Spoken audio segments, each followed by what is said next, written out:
حدیث پاک میں ہے للصائم فرحتان فرحۃ عند الافطار، کہ روزہ دار کے لیے دو خوشیاں ہوتی ہیں. ایک خوشی ہوتی ہے افطار کے وقت میں جب روزہ افطار کرتا ہے. محدثین نے لکھا کہ افطار کے وقت میں روزہ دار کی دعا قبول ہوتی ہے. اب اس کو ذرا ایک مثال سے سمجھیں. ہم اگر گھر میں کوئی الیکٹریشین لائیں نا، ہم پہلے طے کرتے ہیں کہ بھئی کتنا لوگے. وہ کہتے ہیں جی میں $25 لوں گا. طے کرنے کے بعد گھر میں اس سے کام کرواتے ہیں اور کام کروا کے پھر ہم اس کو پیمنٹ کر دیتے ہیں. ہم پہلے کیوں طے کرتے ہیں؟ ہمیں ڈر ہوتا ہے یہ کہیں زیادہ نہ مانگ لے، دینا مشکل نہ ہو جائے. تو ہم مزدور سے مزدوری کرواتے ہیں پیمنٹ طے کرنے کے بعد تاکہ یہ کہیں زیادہ نہ مانگ سکے. لیکن یہاں معاملہ عجیب ہے. احکم الحاکمین اس پروردگار عالم نے اپنے بندوں کو مزدوری پہ لگایا کہ میرے بندوں روزہ رکھو. پہلے مزدوری طے نہیں کی، اس لیے کہ اس کو خزانوں میں کمی کا کوئی اندیشہ نہیں ہے.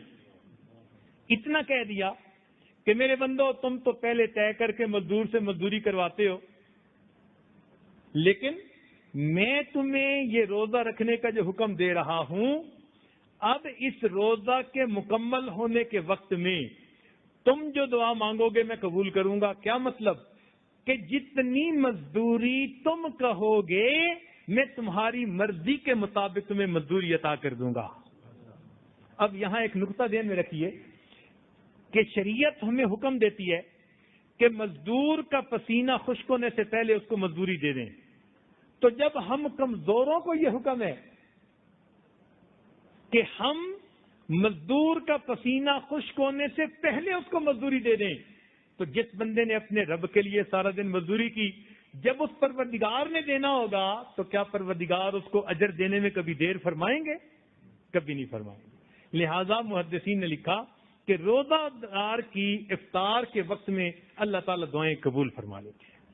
آپ یوں سمجھیں اس کی مثال کہ ہمیں اللہ تعالیٰ نے رمضان المبارک کے 30 دن دیے تو 30 صفحات کی چیک بک اللہ نے ہمارے ہاتھ میں دے دی. میرے بندو روز روزہ رکھنا اور پھر اس پر جو تم اماؤنٹ لکھ دو گے ہم ٹرانسفر کر دیں گے. بلینک چیک دے دیا، مانگو جو مانگتے ہو. ہمت والے ہمت کر لیں، مانگنے والے اپنا زور لگا لیں.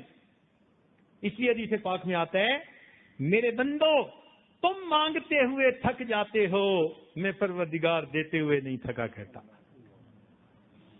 تم مانگتے ہوئے تھک جاتے ہو، میں پروردگار دیتے ہوئے نہیں تھکتا. اب دیکھیے، اچھا اگر کسی بندے کو بلینک چیک مل جائے اور وہ روز ہی خالی چیک کو داخل کروا دے تو اس کو کون عقل مند کہے گا؟ ہم لوگ اگر افطاری کے وقت میں دعا مانگنا ہی بھول جائیں تو ہماری مثال اس بندے کی ہے جو بلینک چیک ایسے ہی داخل کروا رہا ہے، سبمٹ کروا رہا ہے.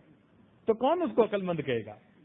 تو ہمیں چاہیے کہ ہم افطاری کے وقت خوب اللہ رب العزت سے دعائیں مانگیں